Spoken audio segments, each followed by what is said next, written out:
Hi, Jahaan. Thanks for joining me today. Hi, how are you? I'm so glad to be here. I am so glad to have you here. And thanks for taking the time on a Friday to join me to chat about your business and all the amazing things that you're doing in your work. Yeah. I won't take steal your thunder and give your bio, but I am super impressed from what I've seen and all your professional experience and Major League Baseball and now what you're doing with your coaching business. But just tell me a little bit about what you're doing right now and your coaching business and your day to day. So my day to day. So right now, my business is focused really on. There's two sides to it. There's the coaching side, where I work with women who work in sports. I support them, sort of walk alongside them to help them get to where they want to go, help them get there, help them get further faster. And I like to focus on that like middle management level, or early executives, junior executives, and just there's no real we get thrown in these roles and then there's no true like guidance once you get there other than your manager, which is a lot of pressure for your manager. Your manager was hired because they're really good at the job that they do, and yes, you have to manage people, but teaching you some of the things that, how to manage up, how to lead through influence. Like there's just so many things that we're not taught and we learn. And sometimes we learn it the wrong way because we're following others. So I really like to focus in that area. So that's on my coaching side, that's my day to day.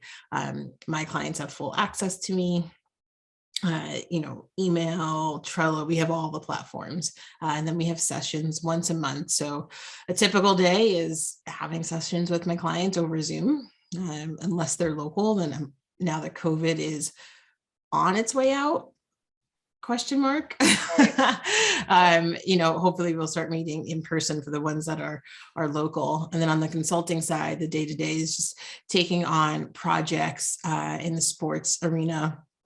My background is 20 years in fan experience, and how do you take that front line and make sure that they are delivering your brand promise that's set by marketing.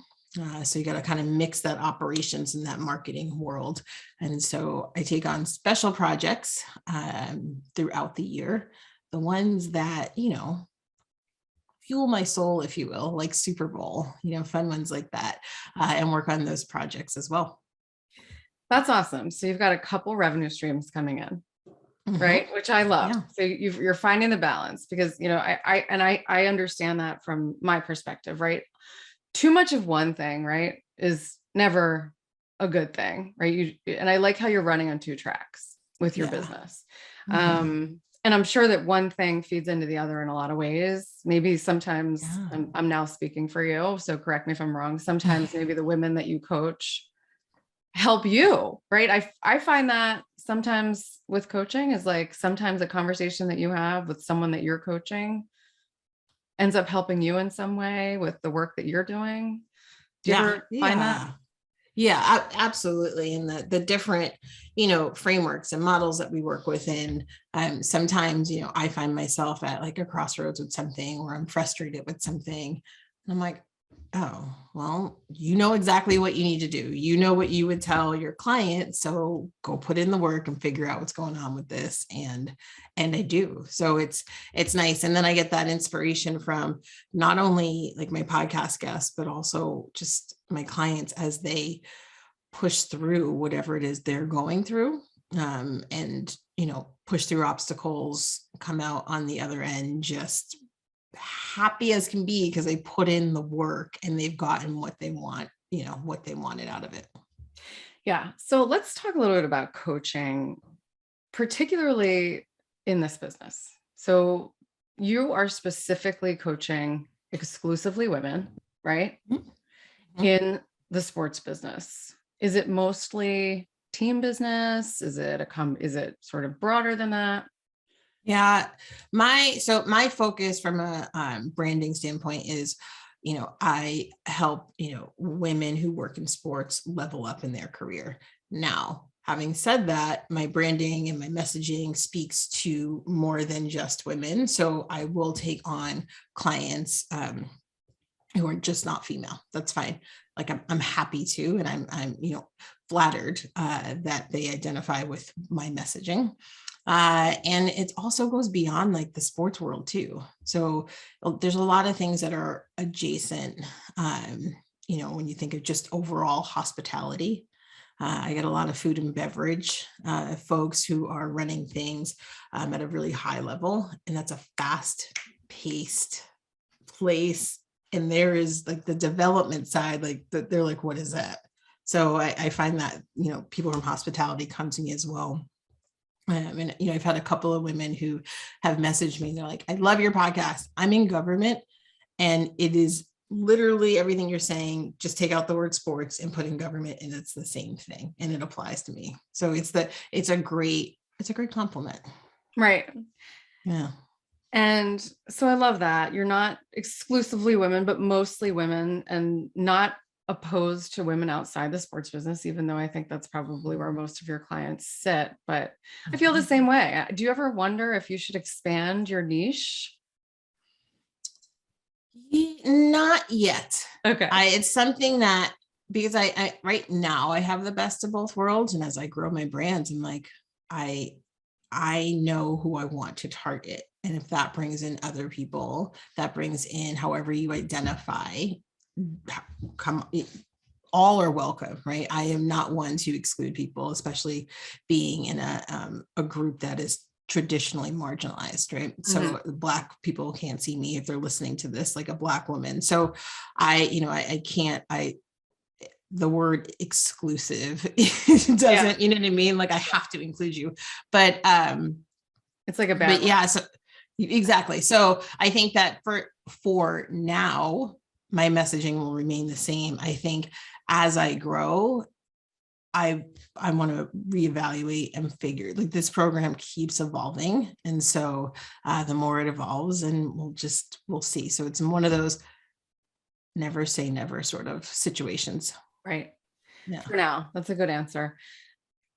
I'd love to hear more about your story. So as I was preparing for this, I kind of broke it into segments. I was like, I want to hear her story. I want to hear some stories about the women that you've worked with, right? You said, in some of your marketing materials, your goal is to make sure that no woman or human ever leaves a job because they haven't been seen and heard. And I really want to dig into that. But first, I want to hear your story. I want to understand a little bit more about what is driving you to do this, why you took the leap into this, right? I understand the world of consulting and running your own business. Most people aren't up for that. Most people can't swing that. It's like a mental game, right? So what is driving you? Why did you make the choice to do this? Do you have a specific moment where you were like, I'm doing this? Or was it sort of a slower progression? No, I mean, my father's an entrepreneur.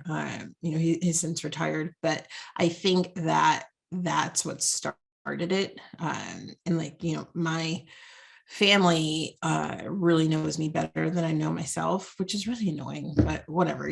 I got to value that, right? So like, they do really like, see through me. And he would always say, when you need to start your own business, this is early on, you need to start your own business. You need to start your own business. And it wasn't him living, vicariously through me.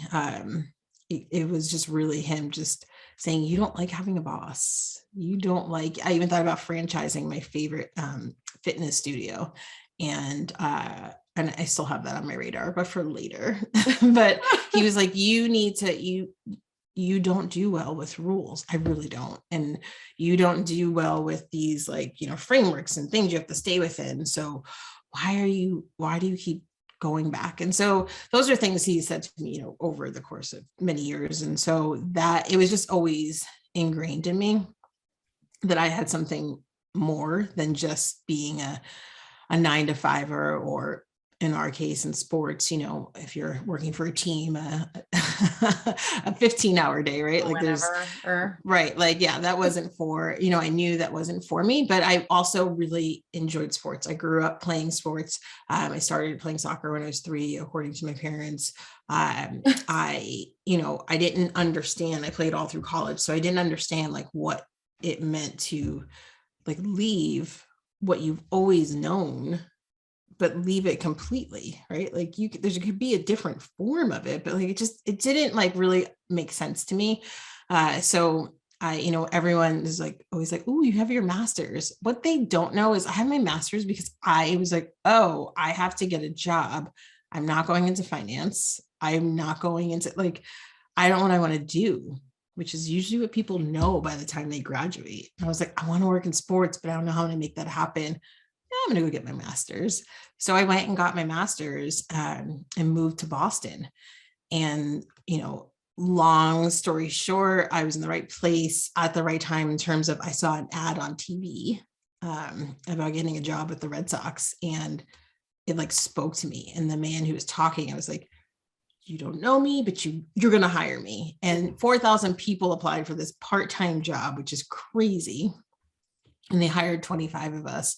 And that was my start, you know, in baseball. And so after that, I moved.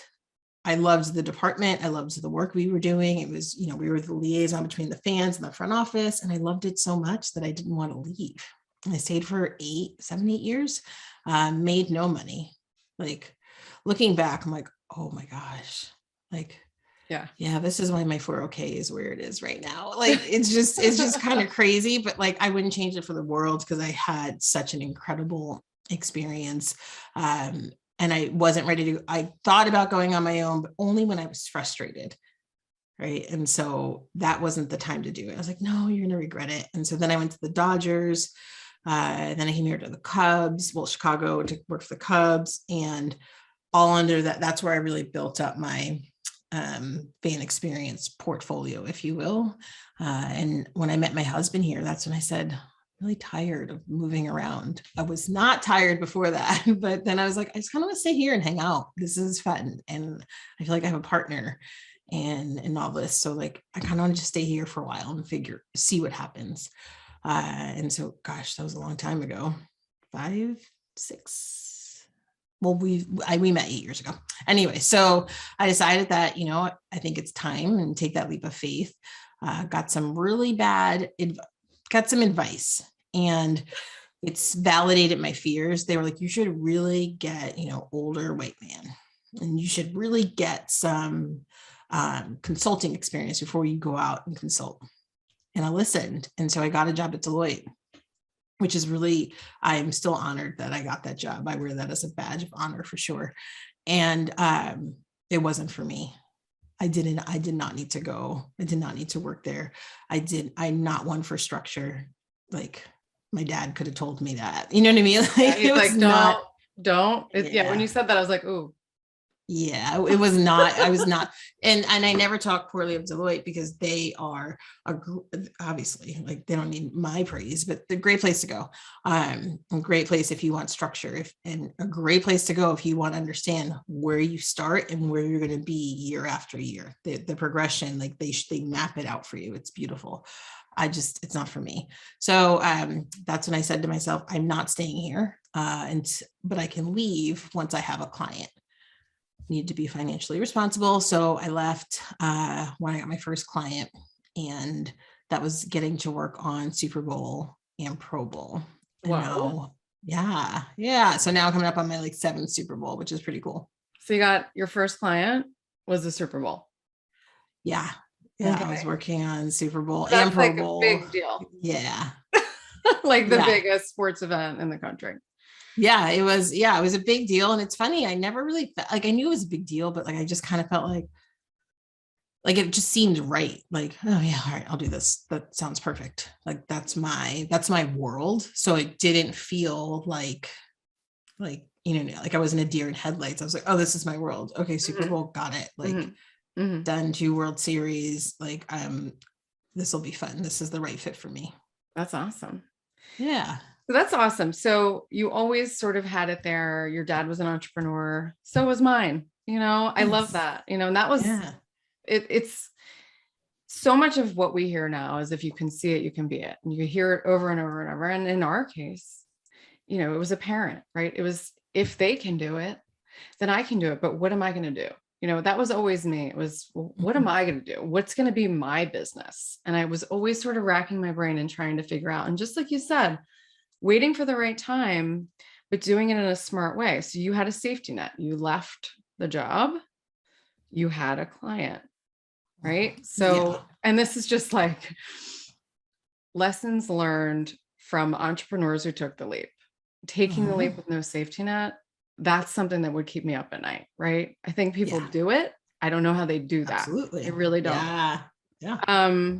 So kudos to you. That's awesome. And you've come a long way. So both consulting work and coaching work. I'd love to hear a story from your coaching business. So, as you were talking, I was thinking to myself, okay, so in your career, you described it as, I'd always say to myself, I'm frustrated. Is now the time to jump?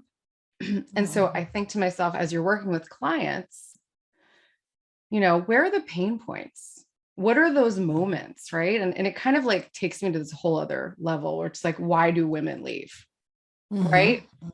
Yeah. And thinking about all of those bullet points that support that, because it's not just one reason. And we know that there's many reasons why women leave, but in your coaching business, where are those moments of frustration, that you see happening? And how are you, like, if you have a story that you're able to share, I'd love to hear one. Yeah. And it's always tough to share the stories because they're so, well, they're confidential. Right. But I will say this, that, some of it's two sides to it. It's some clients come to me because they're frustrated. Other clients come to me because they know they're ready for more and they don't know how to go about it. So there's just two sides to it. And so, but both across the board, they all have different, what do you want to, I guess you can call them pain points. They all have different pain points, but they all just know, like, okay, I'm really bad at advocating for myself. I don't know how to start the conversation. I don't know what to say. I don't know, like, how to convince somebody to give me that promotion, to let me, manage a team. That comes a lot. I don't know, I get from another client, I have some difficult team members and I don't know what I'm doing. How do I manage them? Right. And so then that's when I'm like, all of those things, when you come to me with those frustrations, it's like, oh, I get it. Like, I can help you. I know exactly what we need to do, but first I need to talk to you for, like, we have a 90-minute intake. And that's when I learn a lot about them. And I'm able to understand their capabilities, where there's some misses, where there's some gaps, and where we can close them. So the intake, the kickoff call is my favorite time with them. Right. So they might be frustrated. It could be about their team. It could be about there's a ceiling. They don't know how to get to the next level. Or to your point, they're ready for the next level. They just don't see the clear path. Are there a lot of cases where you're advising women to move to another company as opposed to staying? So the answer to that is not necessarily. I'm a coach, so I'm not going to tell you or advise you where to go, where to move, but I'm going to help you understand what you said when we first met, what your goals are, where you want to be, where you want to be 5 years from now. And so if that changes after, some of my programs are 6 months, some are 4, some are as little as a month. But if we have a 6-month program and 5 months in, you change your mind, that's okay. Let's level set. Let's have that kickoff call per se, again, and then let's go back and do it. Right. So, one of my favorite first clients, and still a client to this day, she had a job offer and I was like, "Oh, okay, let's talk about it." And like, we kind of, I have her like scorecard and we're going through and I'm like, let's talk about this because this is what you want. Does this job have it? No. Let's talk about this one. Does this job have it? No. Okay. Have your goals shifted? No. Okay. What do we think it is that you're going after? Money and a better title. Okay. Got it. Right. And those are her answers. So, and then it's like, you got to take some time and like come back to me in a couple of days, take your time and think about which one you want. There's no wrong answer. It's your career, but don't forget what you said you wanted. And you got the shiny object in front of you now. So you have to choose. Like, I will not make that decision for you, nor recommend which way to go in this. I love that. So you're giving advice, but with boundaries. And that word comes up a lot. It's like, I think a lot of women probably do want you to tell them what to do. Right. They do. I get that a lot. The one person actually be like, Jahaan, would you just tell me? And I was like, you will be so like, a year from now, you will be so disappointed that you didn't get there yourself. So I can't, because I'm not you. Right. Like, you have to know what's important. I know what I would do in this situation, but I'm not you. Like, you didn't hire me to make decisions based off of what I would do. Right. So that sounds awesome. I think what you're doing is so necessary because of what you said in the beginning of the interview. It's like, you can do this alone, but wouldn't it be so much better to have someone in your corner, even to just bounce things off of, to understand what you're dealing with, not have to go internally in your company and find somebody who you can trust, who you can be honest with. I mean, that's important too. But in conversations I've had with coaches and people who advise executives, it's find someone inside, find someone outside. Working with you is a major investment in a person's future. And I think that is something that people tend to try to justify their way out of. Yeah. It's like, I can't justify this for me. I have all these other expenses. I'm not that important of a person that I need that. These are the things that I hear. It's like, so you don't take yourself seriously? Is that what you're saying? It's so interesting that people don't want to, it's not that they don't want to, it's that it's almost like they miss the part of like you said, investing in yourself. But like, you got to put in the work, right? Like, when you first showed up to your first job, right? Or when you first got that promotion, like, you had to work hard when you found like there was new things and new territory, and you had to figure out how to navigate it. And as you go further and you get higher, it's interesting that there's almost like less support, right? You're so busy. Your manager's just as busy. It's just like, I don't have any time for myself. And what I find are the clients who are like, okay, I'm going to make this investment in myself and I'm going to take the time, whether it's once a month or just even once a week, to just make sure I'm on track to growing. And that's why, I always on Mondays, I always ask my clients, what's one thing you're going to work on to get closer to your goals this week? And I had one client, she just started and she wrote like 10 things. I was like, listen, that's a great list, but pick one priority. Like, somewhere along the line, priority became, it became priorities, but you can't have more than 3, but I recommend you pick one so you can get it done. And like, just focus on one thing and strengthening whatever that muscle is. And then you can move on to the next thing, right? Pick the most important thing, focus on that, and then move along. Yeah. Taking the list down. I think it's a great approach in saying, yeah, this is your big list, but let's just work on one, because then you can really feel like you're making progress and we can really get focused. I think that's excellent advice. And you touched on something else when you said, I think it was sort of about that balance, right? So with women, and not just women, I don't want to be, talking exclusively about women the whole time, but making time for yourself, right?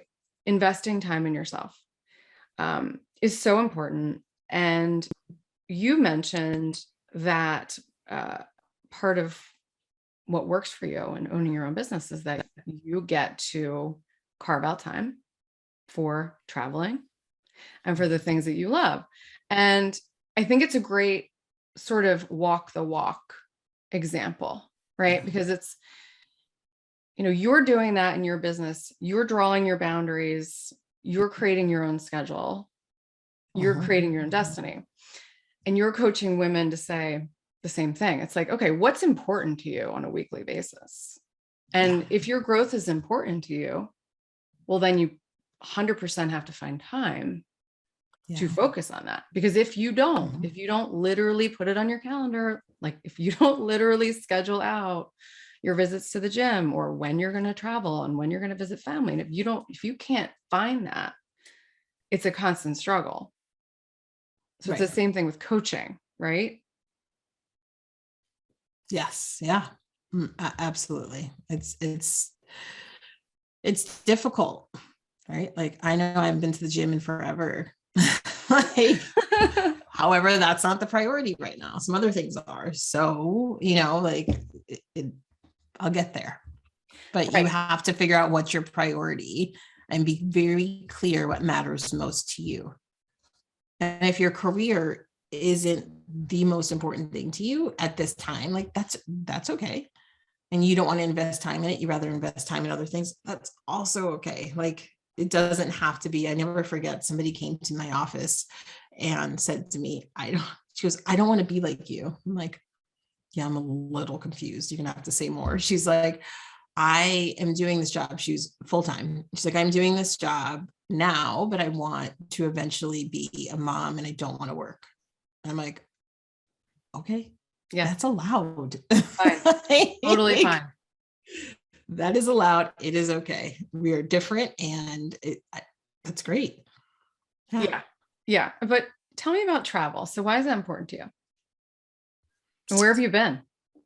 I've been a lot of places. It's just, I get really like bored. I don't know. I just want to go, like, I just want to go explore, and I get a different sort of energy from a new place. And I like to immerse myself in that place. So I'm not one for like, hey, let's go to like, Italy for like 4 days because the fares are cheap and this and that.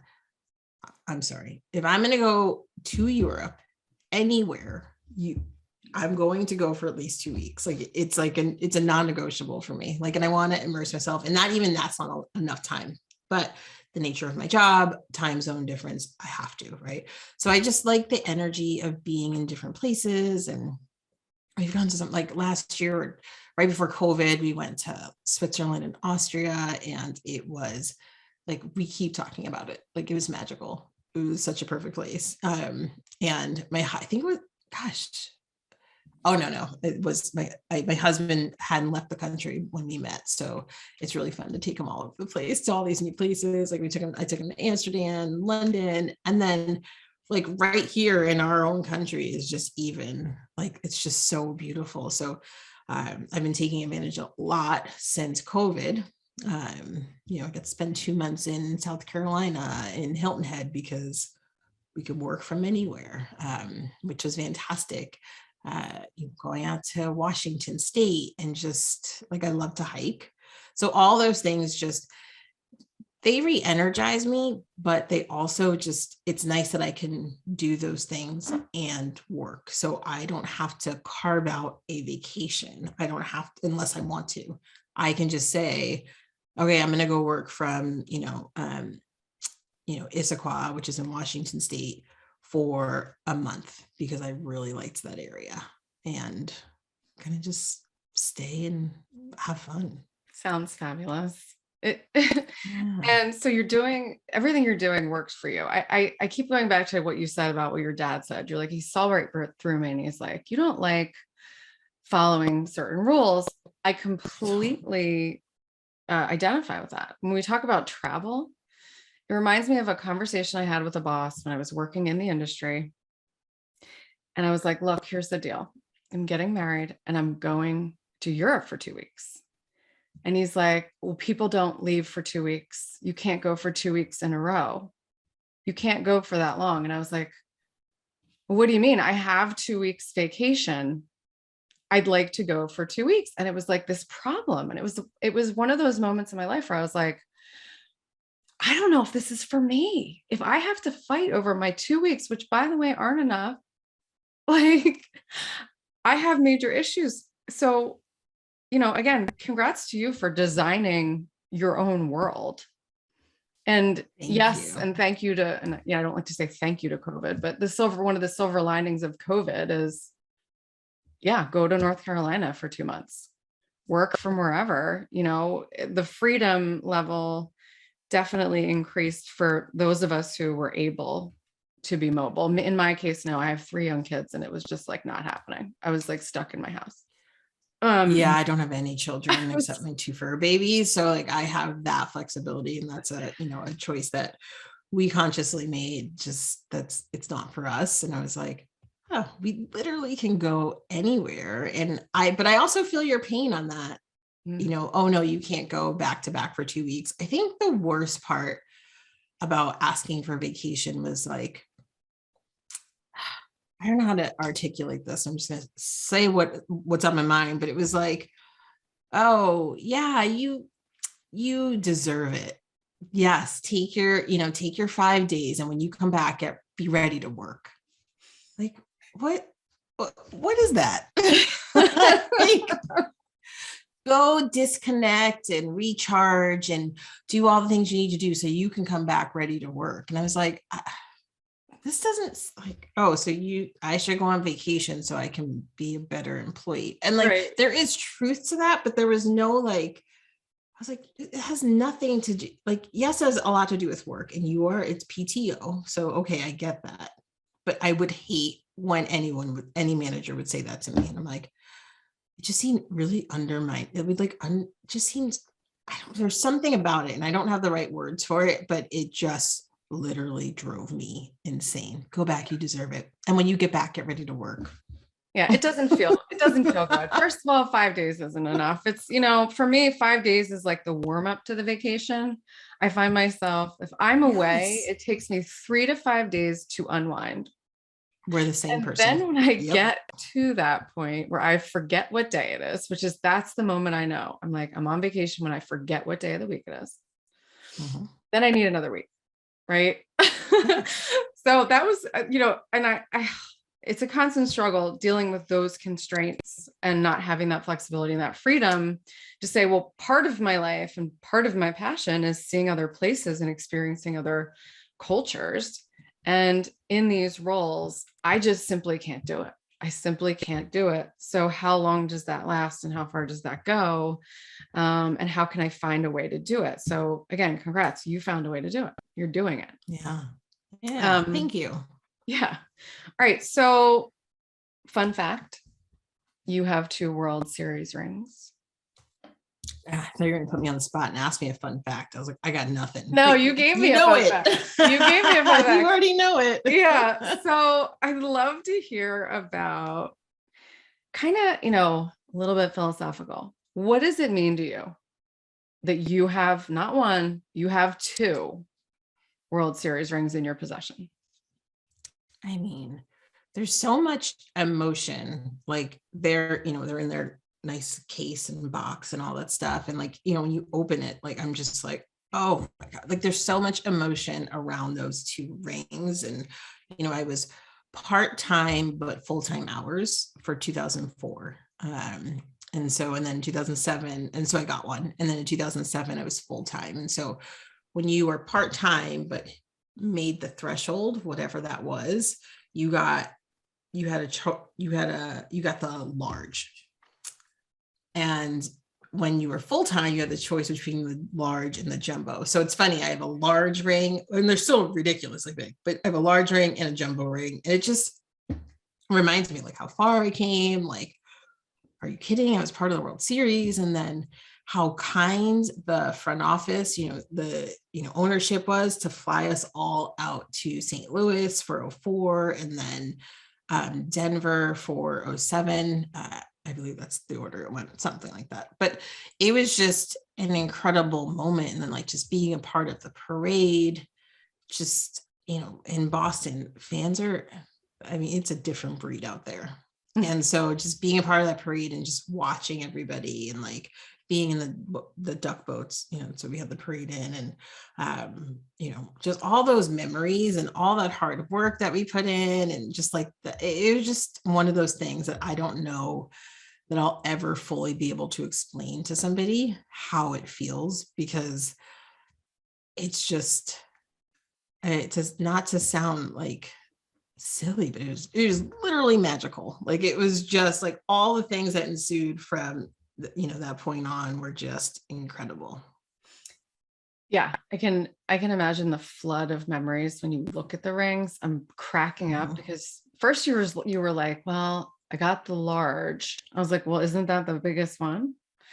I don't know. I don't have one. You're like, nope, I got the jumbo the next time. Yeah.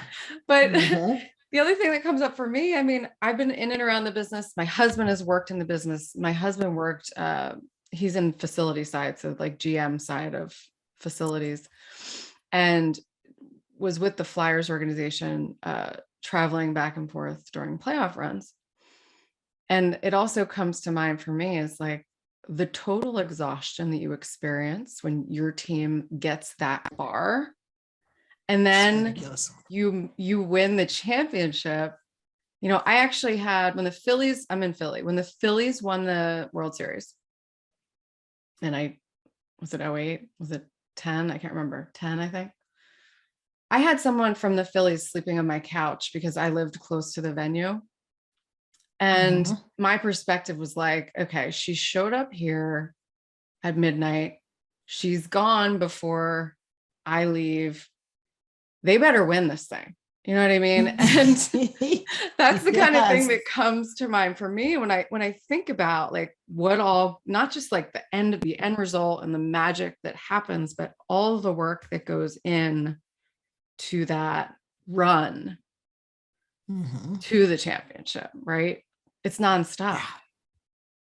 Yeah. Yes, it was nonstop. And I do, like when you said had someone sleep over, I was like, I got multiple people like sleep over. It was like hysterical. Like and we were all in our 20s. So like it'd be like some people lived out in the burbs. So I was like, oh, you can sleep over, whatever. So like 3 people were sleeping in my bed, including me, and like one on the couch, one on the floor, one on the, and like we didn't sleep. And then like we're all super close. So then we're up talking and chit-chatting and drinking. And then we go to bed super late. And then like we are up, and no one's dragging because it's postseason and you're just like, you're on a different level. Yeah. And I honestly think that I'm still tired from that, because that was, I don't know how like we did that. Like there's one game I worked and I had 2 hours of sleep, but like, oh my God, nobody, like, I don't think my boss knew, like nobody knew, right? Like we were just like, you just adrenaline. Yeah, I was really tired after that. Adrenaline. I couldn't do that now. I could not do that now. Yeah. And even you said you were fan facing, right? So yeah, it's not like you're sitting in a cube, like behind the scenes, you're out there. So you're on, right? Yes, exactly. Just, highly caffeinated. Yes. I love it. All right. So I want to drill in on women a little bit more here. Again, I'm going to repeat your words that you said, that your big goal and mission is to make sure that no woman leaves the workforce because they weren't seen and heard at work. I want to drill into why women leave, right? Like, what are the reasons? Like, let's just talk about a couple of the reasons. And then how will your work influence, gender equality in the C-suite, right? Because that's where I go with this is, in my experience, we're at 20% women that are in the C-suite. I don't know that 20%, they all get to stay. It's, as you mentioned, as you get higher up, you have less support. It's more competitive. Mhm. So, why do women leave, and how are you in your work? How are you going to influence that percentage, the gender Yeah. equality? When it comes to people leaving, here's my issue, or not even my issue. Here's the thing: if women leave because they're like, I'm done. Like, this was fun. This isn't for me anymore. I don't want to be in sports. I'm going to go work somewhere else. I'm going to go travel the world. Whatever your decision is, and you make it from a place of peace. Like, that makes me happy. That brings me joy. Women who leave Oregon, they want to be in sports. They love sports, but it's in their DNA, but they leave because, like like you said, they're not seen and heard at work.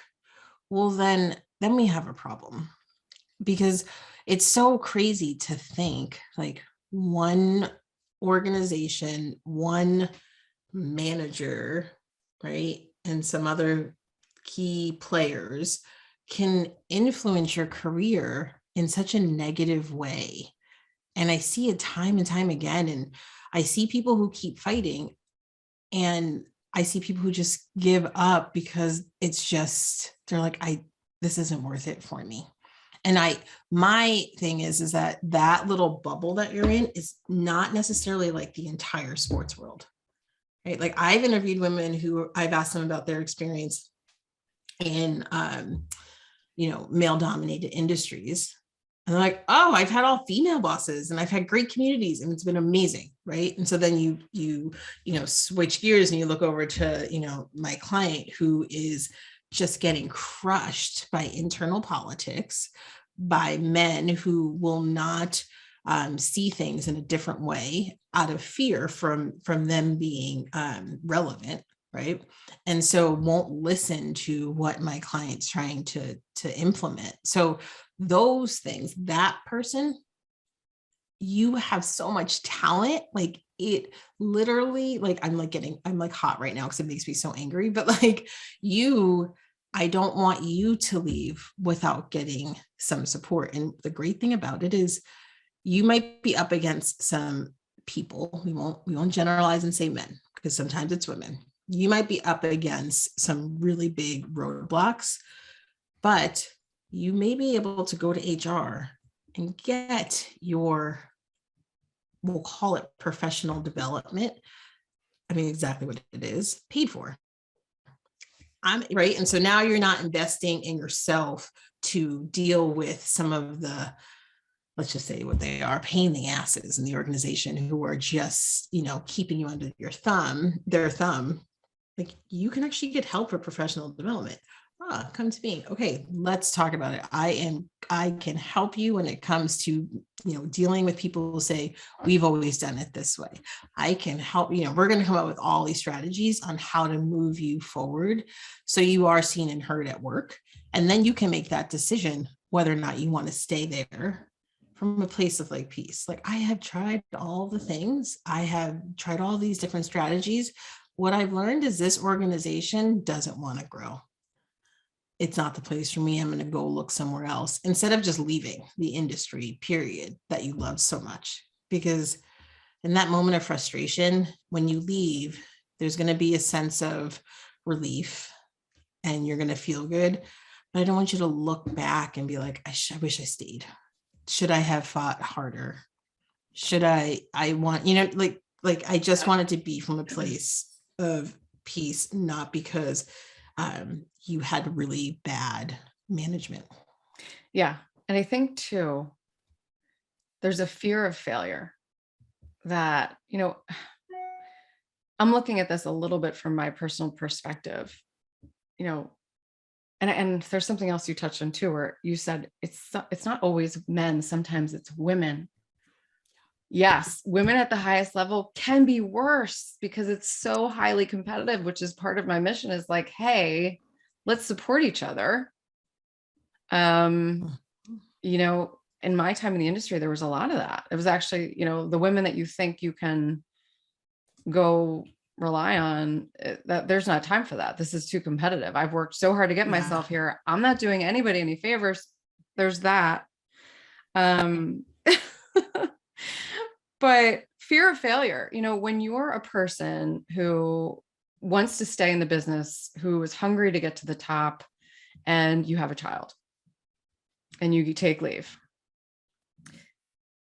this industry, and not everybody, to your point, I talked to a woman at the Miami Heat. She's like, this place is so inclusive and supportive of all types of people that I literally can't complain. It's like, well, that's awesome. Yeah. But for a lot of other women who are like, well, I'm going to go have this baby and then I'm going to try to come back. I'm so scared I'm not going to be able to cut it because I'm tired, because I've taken time off and people are going to judge me and people are going to assume that I can't do it. I think having someone in their corner at that time is so crucial to their success of saying, these fears are fears. This is not reality. Right? How do we navigate this? How do we find the support that you need? So have you run into that? Oh, yes. I mean, 100%. Like, and I think sometimes we have to ask ourselves, right? What story are we telling ourselves? Are we making up a story because we're afraid how they're going to react? Or have you actually tried to do something and it didn't work? And it's usually the first one. It's usually I've made up a story in my head. And you are right. I don't know how I got here. I've been making up the story for so long that I have actually now believed it to be true. And so it's just breaking down those sort of mental blocks and that you put on yourself and, quieting your inner mean girl and coming up with a plan of attack of how you want to move forward, being clear on what you want, and then being able to ask for it. Yeah, I can imagine actually myself sitting across from you on Zoom and you being like, did you make this story up in your head? And I'd be like, yes, I did.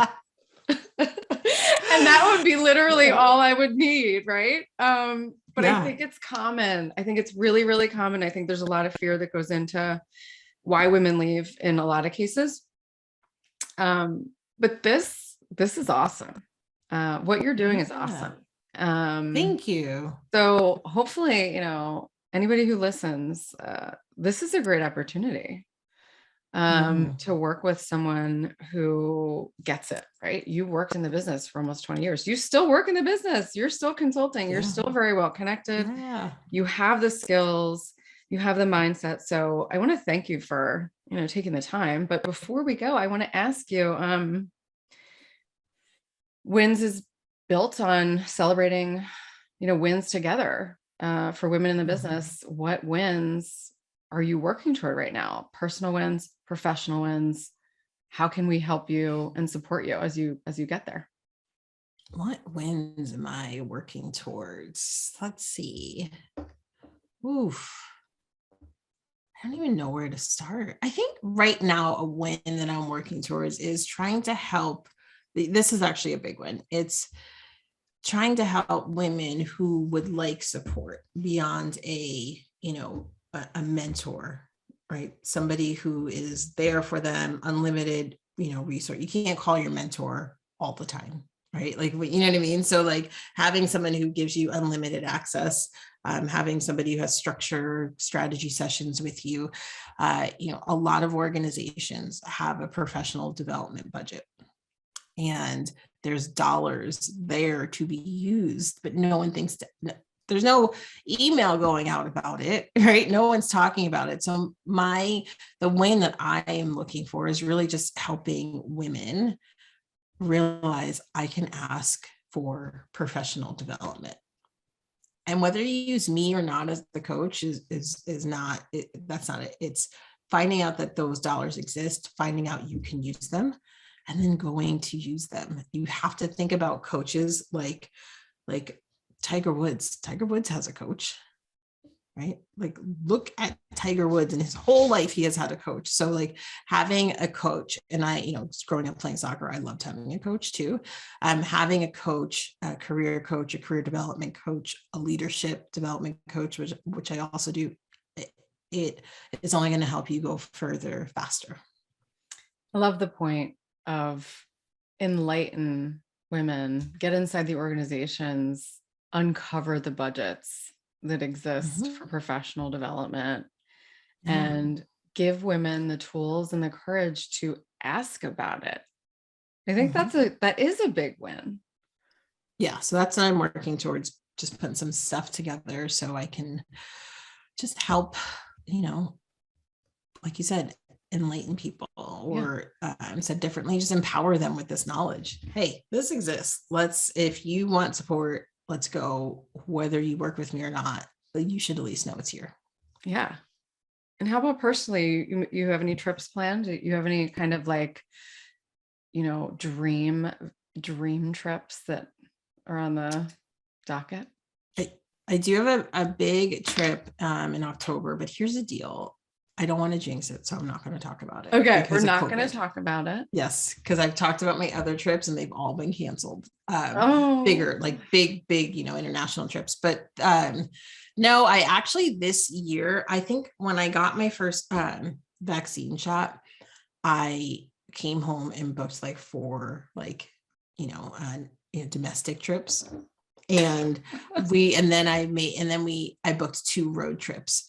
We were never home last summer, so I kind of miss being home. So my goal this year is to go see my sister. She has a toddler and a 3-month-old, and spend as much time with them as I can, and do flying to Boston's easy, quick flight, and I can be back and just enjoying the city of Chicago, because I ignored her last summer. So I feel like I need to spend some more time with her. Oh, well, that's good. Yeah. That sounds awesome. Yeah. Well, thank you for taking the time, sharing all of your insight. I wish you the best of luck. Not just in getting on that plane on whatever that vacay is that you're taking, but also just, in your business, the progression of your business, all your consulting. Do you want to drop any social media URLs before we go? Yeah, sure. Thanks for asking. You can follow me on Instagram at Jahaan Blake. If LinkedIn is more your thing, I'm also on LinkedIn, active on both of those. And then my podcast is Game of Her Own. And that is, I interview influential women who work in the sports and entertainment industry, to talk to them about how they got to where they are, and not just about the wins, but really about those lessons learned and how they bounced back from them.